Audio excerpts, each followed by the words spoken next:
Martha. Yes. Can you take it from here? And rather than me doing a self-introduction, because you have such an amazing past, maybe you can walk us through that too. Well, I'll be very quick. I was born in Ohio, but raised in Jacksonville. My dad was transferred. He was with the REA Express Company. If anybody ever remembers that, the green trucks, they're a long time out of business, but his terminal was where the JTA is now, terminal. So I went to Bishop. I was a year and a half when I moved here. My sister Mary Alice was a little older than me, and just the two girls and my parents. Lived in Empire Point, grew up, and just had a wonderful time. Assumption and Kenny, and went to college and graduate school. I came home, I was constantly, when I got home, I taught a year, and then I decided, well, this isn't for me. So I got involved in politics, and Dick Stone was running, let's see, what was the first one? Dick Stone was running for the U.S. Senate, and I got involved in his campaign. He won. I went to Washington. Okay. Then Jimmy Carter was running. This is 75. I thought, God, I'd like to get involved. I called Hamilton Jordan. He had no idea who I was. And he said, where are you from? I said, Florida. He said, well, we have to win Florida. If we don't win Florida, we're not going to be, he won't be president. Where do you live in Florida? Jacksonville. Well, he said, you want to work for us? I said, yes, sir. He said, well, we don't have much money to pay you. I was like, $100 a week or something, maybe. Well, I was living I could live at my parents' house, so I said, yes, I'll go. I'll come home. So packed up, went home. Carter won, went back to Washington. I worked for what they call the Fire Administration, which is now part of FEMA. But I had so much fun because I knew everybody who worked at the White House. I'd already worked with all these people. So at any rate, it was a great life. And then I decided I needed to come home. And I had a very quick meal with Jake Godbold and Mike Tolbert one day. Mike was, of course, a well-known Politico type. And I just remember Jake saying, I don't know what I want you to do, but I like you. I'll hire you. I mean, I thought, so on that, I trusted him. I said, well, my dad said, did he tell you what you wanted? No, I said, but he said he liked me. So he's going to hire me. I said, okay. So I packed, and my parents came up, and came home at the end of 78, and come in involved in 79. Jake was sworn in January 1 of 79, and the reason, very quickly, we have a resign to run law here. So Hans Tansler, former mayor, resigned to run for governor. He didn't win, but at any rate, it didn't matter. He had to resign as mayor. Jake was the president of city council, so that's our law. City council president automatically becomes the mayor if there's somehow a vacancy, illness or death or whatever. So, but he had to run for mayor that same time, and I'll talk a little bit about that. What an exciting time. So, Jake Godbold was a man for all seasons. He loved the city. Do you mind if I sit down? No. Okay. He was born, raised, and lived here. He loved Jacksonville. He had no other thoughts about any kind of political offices. Mayor Jake was raised in the Brentwood Housing Project, so he understood what it was like to be poor. And he never forgot that either. He did not go to college. He had no formal education except high school. And he was one of the smartest people I ever knew. He was married to a wonderful woman named Jean Jenkins, that was her maiden name, who was the kindest and nicest woman and the most patient woman because, you know, he was busy. And they had a son, Ben, and he married and I just ran into one of Jake's granddaughters last night. So he had a lovely family. Jake was elected to the city council in 1968, and he's the only mayor now, physically, that came from, in modern time, that went directly from the city council. No other, all these people who run for council, I wouldn't do it because it's not a good record. Now, Tommy Azuri didn't run he did become a councilman, but after he was mayor. Okay, so that was a very important thing. Jake, of course, he had to resign to run, and so Jake became mayor January 1 of 79. He decided to run for mayor. The mayor's race he becomes mayor in January. The first election is in March. So he had to make up his mind. He said he was going to run, and he had a lot of opponents. In those days, it was the Democrats and Republicans, and it's the top. So you had a Democratic primary and a Republican primary, but there weren't many Republicans in those days. Now they're all Republican, but in those days it was all Democrat.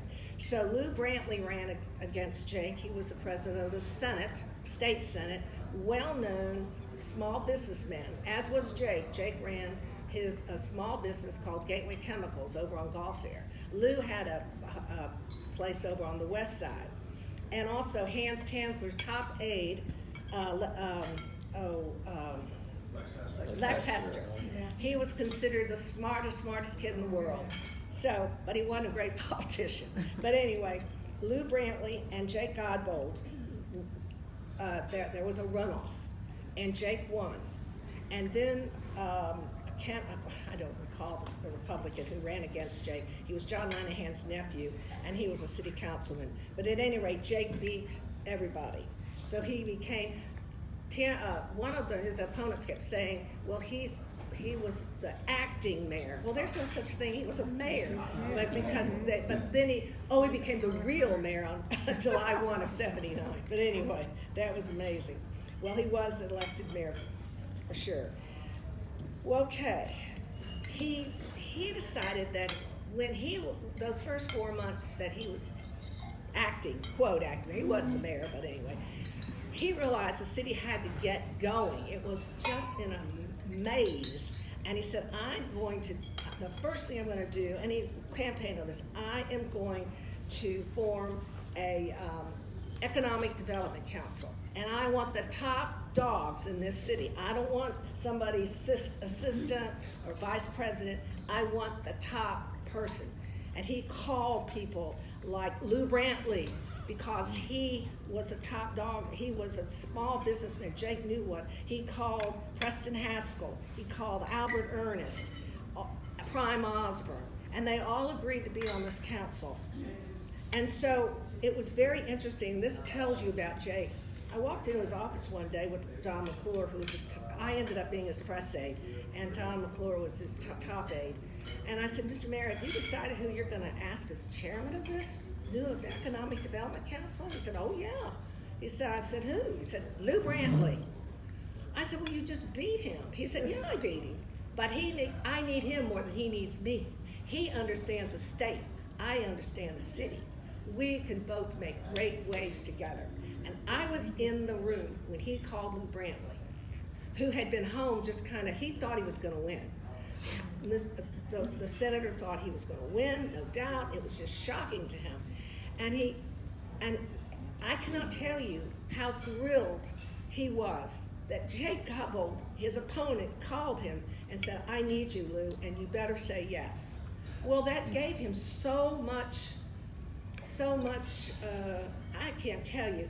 In fact, the next day, Mrs. Brantley called the mayor and said, Mr. Mayor, please don't tell Lou I called you. But I cannot tell you, he's been moping around this house for 2 months because he thought he was going to beat you, and you beat him. And the mayor said, I need him, I'm delighted. And I was there that top day, that one day, but they were all these top people were in the mayor's council, in his room, in the conference room. And the mayor stood up. I'll never forget this. And he said, this is Lou Brantley. And everybody said, well, we know Lou Brantley, And he said, I asked him to do this because this city needs him.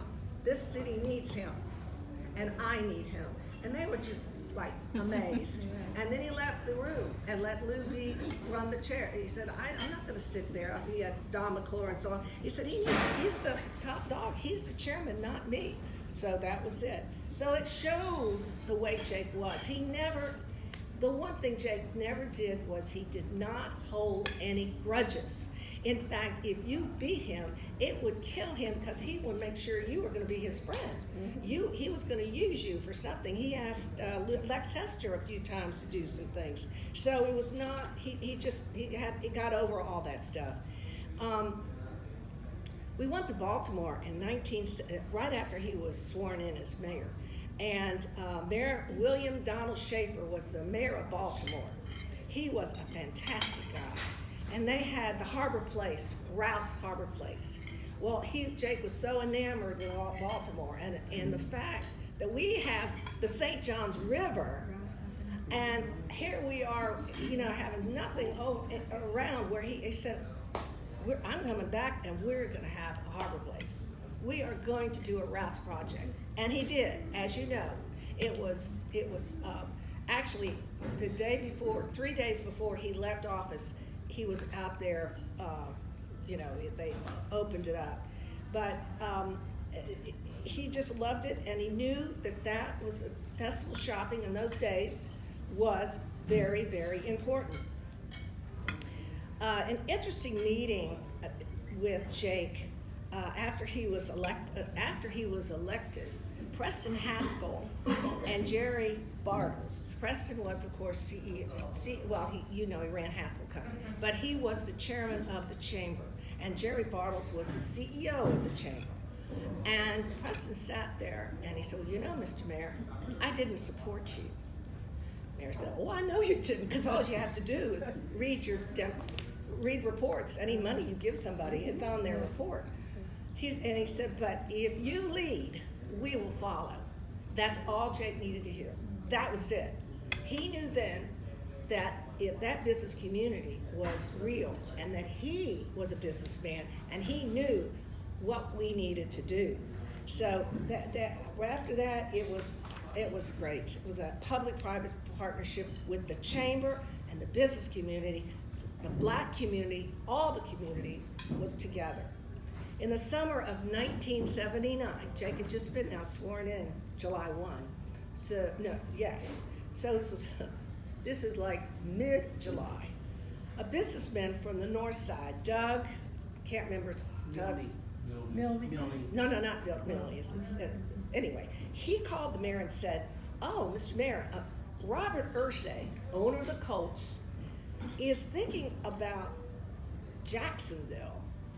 The mayor said, what do you mean? He said, well, he's tired of Baltimore. They're not treating him well. Would you be interested in talking to him? He said, I sure will.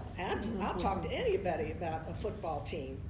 So Jake spoke to Bob Ursay, and they decided that he would come down to Jacksonville in August. Well, he got together with Mike Tolbert and myself, a bunch of people, and he said, we got to do something with this guy. We really do, because I want that football team. So Mike said, well, why don't we invite him to the Gator Bowl? And the mayor said, oh my God, the Gator Bowl, that's 50,000 people. He said, well, let me say, Mr. Mayor, it's now, if the people want them, invite them, and we'll see if they want a team. And if they don't come.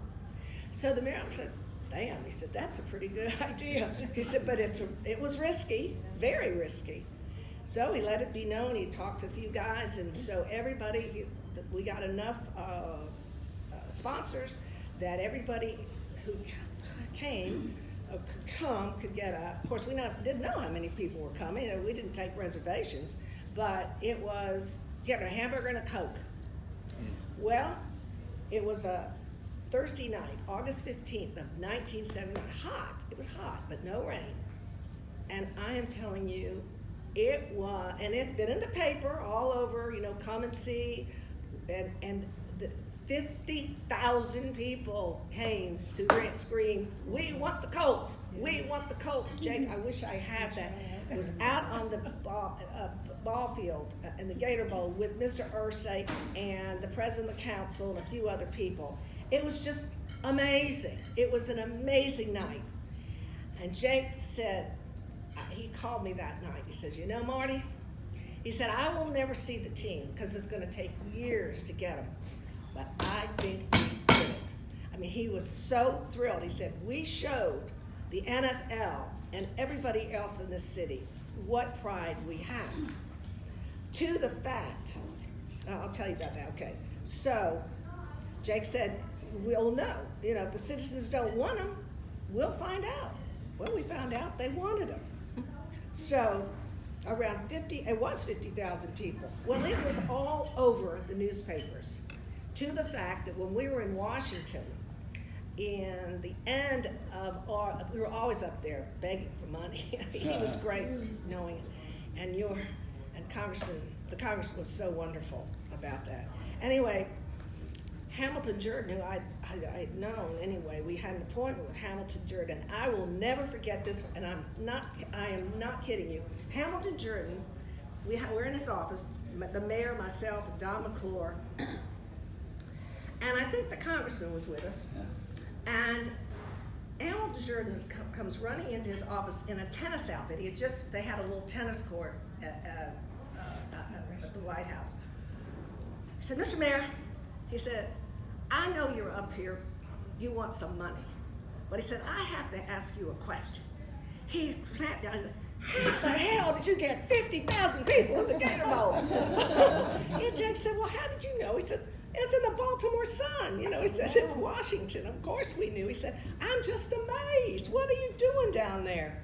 So it really, that created such a spark of different enthusiasm that we had not had much before. And so he knew this was just fantastic. And as you know, we did get an NFL team, but it wasn't until 1995.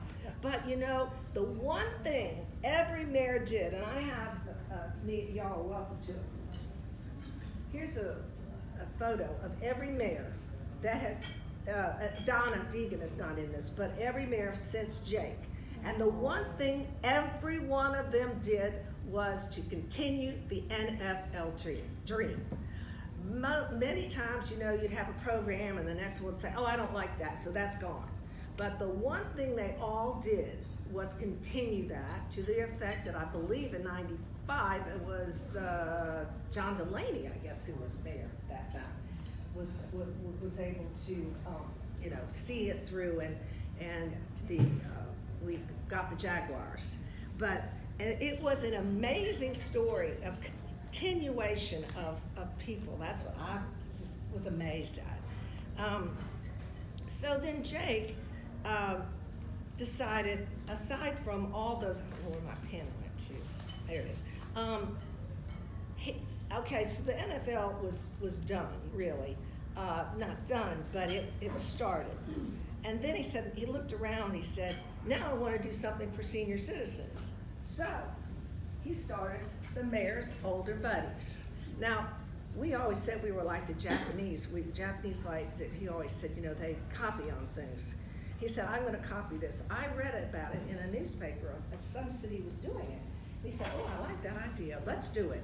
And so there you go, the mob. So he said, "I want to get these seniors out of these towers and do things with them. They're just wonderful people. They don't deserve to just sit." So they started the fish-a-thon that was at some of the, not at the beach, but at, one of the big lakes and so on. And these people were always doing something, and he loved them. And he would go over to all of these places and talk to them, eat lunch with them, and let them know that they were important to him and to the city. Then he decided that we needed some kind of festival. Thus was born the Jacksonville Jazz Festival. Now he said, "I don't really know anything about jazz, but if that's what people want, okay." And it started in 1982. And we had thousands of people. It was free. And brought in Huey Lewis, all kinds of people. And it continued on for many, many years. But his whole point was he wanted to restore this pride, there's lots to do here.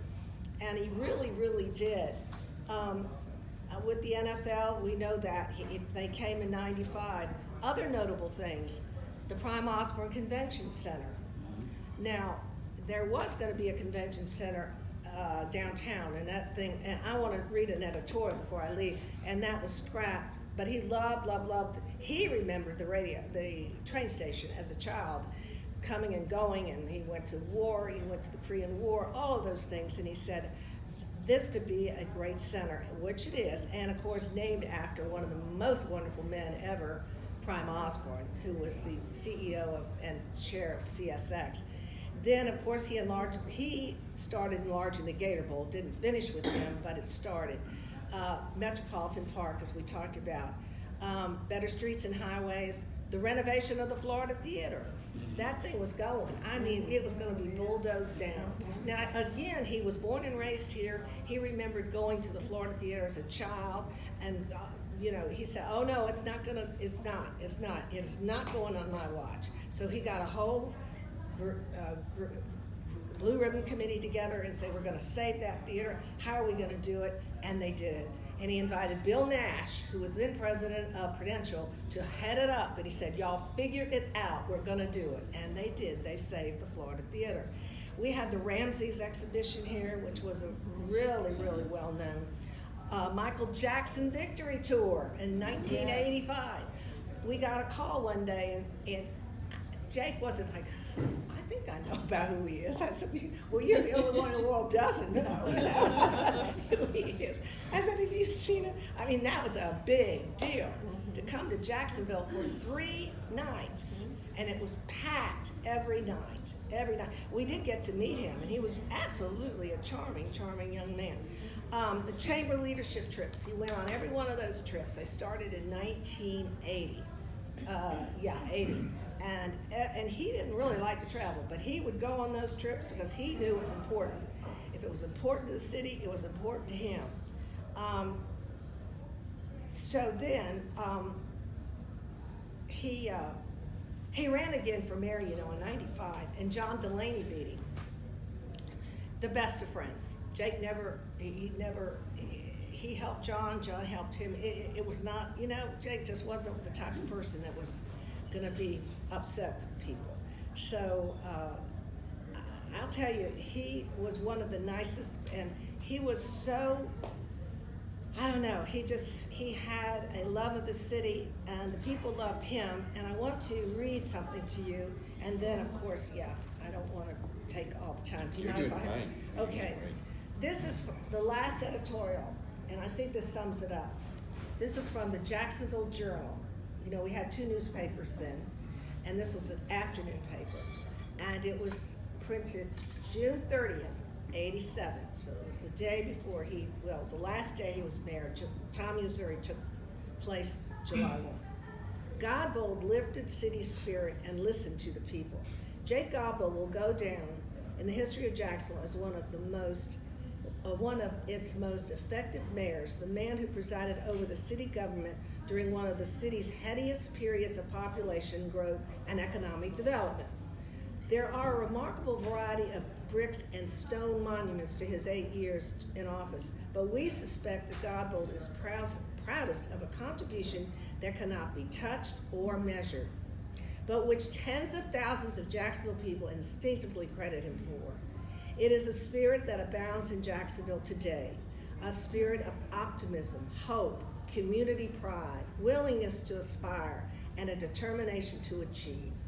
That spirit, of course, was alive before Godbold became mayor, but there are not many people who will challenge the claim that Godbold fanned that flame persistently for 8 years, actually 8.5, and it became a roaring fire. That spirit is one of the most valuable assets that Tom Missouri, who will succeed Godbold as mayor tomorrow, will inherit from Godbold. Godbold became mayor in 1979 as the city was ending a decade of discouraging low population growth. He leaves office with the city, as he frequently refers to it, as on a roll. Population and economic growth have improved mightily on his watch. The development of such things as the Prime Osborne Convention Center, Metropolitan Park, the Jacksonville Landing, and the enlarged Gator Bowl took place during his time in the mayor's chair. Those achievements and the word Godbold are inevitably and inextricably associated. Godbold pursued the idea of a public-private partnership vigorously as mayor. He made citizens advisory committees almost a formal arm of government. The willingness to seek the counsel of the people transformed a memorable defeat toward the end of Godbold's first term into the second term triumphs. He'd been in favor of building a dinky convention center and esplanade on the downtown waterfront. The idea was hacked to pieces and abandoned. But from that defeat, Godbold led the charge to divert money available for the Esplanade and development of Metropolitan Park. He utilized the Blue Ribbon Citizens Committee headed by the late Prime F. Osborne III to fashion the plan that transformed the old train station into the Osborne Convention Center. And last week he saw a better idea. The Jacksonville Landing opened on the formal waterfront parking lot, once destined for the convention center. The man in the city, this is the last graph, and its people did well together during the Godbold years. How do we apportion the credit? Let the historians figure out. Meanwhile, the people of Jacksonville express their opinion in a telling way. When they see Godbold, they smile and shout, "Hi, Jake," and he beams back. That's it.